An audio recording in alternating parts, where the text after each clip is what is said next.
आराधना जी बोलिए अपनी बात। आराधना जी बोलिए अपनी बात। सुधीन भदौरिया भी आ गए, ममता काले भी और बनर्जी साहब भी। बोलिए आराधना जी।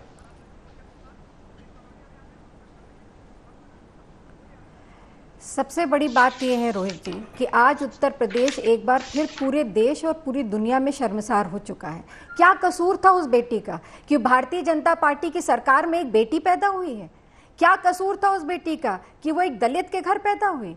क्या कसूर था उस बेटी का कि वो एक गरीब परिवार में पैदा हुई? वरना किसी भी सरकार के किसी भी कारिंदे की हैसियत थी कि इस तरह से उस बेटी के साथ ना उसको इलाज मिलता, ना आनन फानन में उसके शरीर को जला दिया जाता। मैं 3 सवाल पूछना चाहती हूँ, हाँ, और आपके माध्यम से उत्तर प्रदेश की जनता से पूछना चाहती हूँ, मैं आपके माध्यम से सरकार से पूछना चाहती हूँ। 3 सवाल का जवाब मुझे दे दे। पहली बात, जब उस बेटी के साथ बलात्कार होता है 7 से 8 दिन बीत जाते हैं, उसका मुकदमा तक नहीं लिखा जाता है। पहला सवाल, आखिर कहाँ थी सरकार की जीरो टॉलरेंस मुख्यमंत्री जी की? कहाँ थी संवेदनशीलता उनकी? दूसरा सवाल, क्या उस बेटी को अधिकार नहीं था कि उसको, जब उसकी रीढ़ की हड्डी टूट चुकी थी, वो बोल नहीं पा रही थी, उसके साथ सामूहिक बलात्कार हुआ था, क्या उसको अच्छे इलाज के लिए जो सोमवार को भेजा गया, क्या उसको अच्छे इलाज के लिए पहले नहीं भेजा जा सकता था? तीसरा सवाल, कल मैं नहीं जानती यहां बैठे किसी से बात हुई नहीं, पर उसके पिता और उसके भाई से मेरी खुद एम्स, जब वो सफदरजंग हॉस्पिटल में उस लड़की की जब उसकी डेथ होती है, उसके बाद उसकी बॉडी को वहां से पुलिस लेकर के गायब हो जाती है, उसके पिता और उसके भाई से मेरी बात होती है और वो साफ साफ स्पष्ट रूप से कहते हैं कि हम लोग की जानकारी के बिना उसकी बॉडी को हटा दिया गया है यहाँ से, और उसको लेकर के वो कहाँ है हमें नहीं मालूम है। और वो बराबर हमसे यही कह रहे थे कि हमें बस अपनी बहन की बॉडी, हमारी बेटी की बॉडी को दिला दीजिए।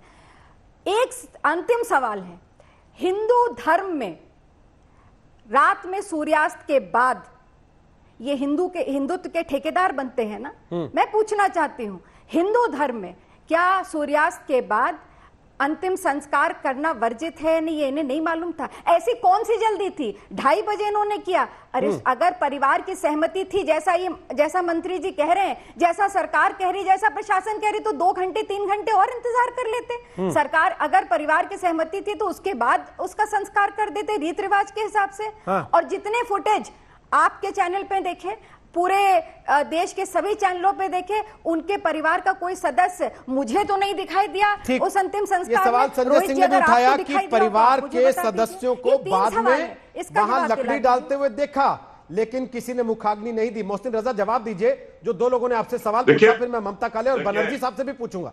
और ये बताते हुए Prashant Kumar, ADG law and order Uttar Pradesh, वो सीधे सवालों के जवाब देंगे आपसे थोड़ी देर के बाद। बोलिए मोहसिन रजा। रोहित, पहली चीज जो हमारी बहन ने सवाल किए, मैंने कहा ना कि ये समय राजनीति का नहीं है, लेकिन उन्होंने करी है, हम जवाब देना चाहते हैं। ये उनका वक्तव्य हो सकता है कि ऐसा नहीं हुआ, ऐसा हुआ मेरे उसके भाई से, लेकिन उनका परिवार पूरी तरीके से संतुष्ट है, कार्रवाई के साथ में है। और 14 तारीख को जब उन्होंने एफआईआर के लिए पेपर दिया उनके भाई ने, तो एफआईआर लिखी गई। अब सुन लीजिए बहन, अब सिस्टर सुन लीजिए हमारी बात को। और 14 को एफआईआर हुई, उसके बाद जब उस बच्ची का बयान हुआ, उस बयान के तहत जब एक को गिरफ्तार करके भेजा गया, फिर उसने 3 लोगों का नाम लिया उन्होंने, तो 3 लोगों को तुरंत पकड़ के जेल भेजा गया। उसमें धाराएं बढ़ी, जब उनकी 29 को डेथ हो गई, उसके बाद 302 में कन्वर्ट की गई। आदरणीय योगी जी ने एसआईटी कर दी। और उसके बाद आपका वक्तव्य हो सकता है, मैं इस पर राजनीति नहीं करने बैठा हूं। मैं बताना चाहता हूं कि सरकार की गंभीरता को देख लीजिए, प्रशासनिक अमले ने लगातार काम किया है, ऐसा नहीं है। आप लोग इस पर राजनीति कर रहे हैं सर। मोहसिन रजा मुद्दा बना रहे हैं, मोहसिन रजा इस पर अपनी रोटियां सेकना चाहती है पार्टियां, वो बात अलग है, लेकिन संवेदना किसी पार्टी की। मोहसिन रजा, एक सेकंड।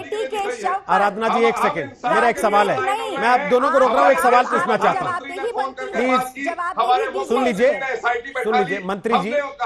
मोहसिन रजा जी, आप मंत्री हैं, थोड़ी हमारी भी सुन लीजिए। मोहसिन रजा जी, हाँ, पूरा कीजिए, फिर मैं सवाल पूछूंगा। अभी सुनील जी कह रहे थे कि यहाँ इतनी घटनाएं हो रही रेप की। अरे भाई, आप ना आईना दिखाइए, आपके दौर में तो रेपिस्ट पूरा इतनी बुरी तरीके से रेप हुए हैं और बलात्कार हुए हैं। मोहसिन रजा, उन्होंने मान तो लिया कि उनकी करतूतों की वजह से आज वो सड़क पर हैं, सत्ता में नहीं है। वजह से तो आज क्या आप वही मॉडल दोहराना चाहते हैं जिसकी वजह से ये लोग बाहर हैं, आज सत्ता में नहीं है? उन्होंने तो माना इस बात को। योगी जी जिसको, अरे रोहित, योगी जी जिसको खत्म करने का काम कर रहे हैं वो इन्हीं लोगों का दिया हुआ है उत्तर प्रदेश को। आज उसको खत्म करने का काम योगी सरकार कर रही है। कब तक खत्म होगा? अच्छा, इनका दिया हुआ विरोध करने कब तक खत्म होगा? इनका दिया हुआ बताइए। हम खत्म कर रहे हैं।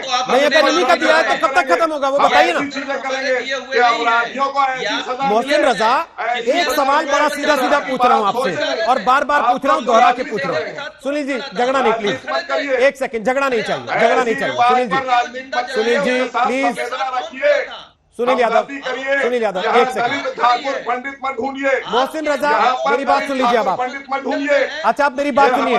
मुझे तो हैरानी है इस बात की कि आपकी पुलिस ने आधी रात में एक लड़की को जला दिया, शव को उसके बिना परिवार को अंतिम संस्कार का अधिकार दिए, उसके बावजूद आप यहां सबसे ऊंची आवाज में बोल रहे हैं। सर, आपको तो आज हिम्मत नहीं पड़नी चाहिए थी कैमरे के सामने आने की और ये कहने की कि हाँ हम सब कुछ सही कर रहे हैं। हमारी नीति और नियत गलत नहीं है।